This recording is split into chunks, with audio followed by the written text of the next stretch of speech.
ଚାଲିଛି। समय काहारी के अपेक्षा करी नाही। एहारी भितरे मो भली केतेक शिशु स्थानरु बड़ होइछंती।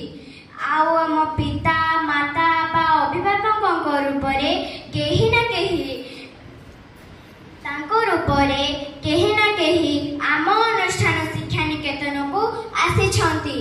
एणु मो राजलक्ष्मी सिठ एही अनुष्ठानर छात्री। आजिर एही नियारा कार्यक्रम अल्प कथा अनेक खुशीर परिसर भितर को मो समस्त को प्रणाम स्वागत जनाइबा सहित मो अंतरर भक्तिपूत प्रणाम जनाउछि। एही कार्यक्रम रे अंशीदार हेबे। कार्यक्रम आरंभ शेष पर्यंत हंसाइबार प्रयास रखिबा पाई आमे केते सफल शेष रे आपण माने कहिबे। धन्यवाद।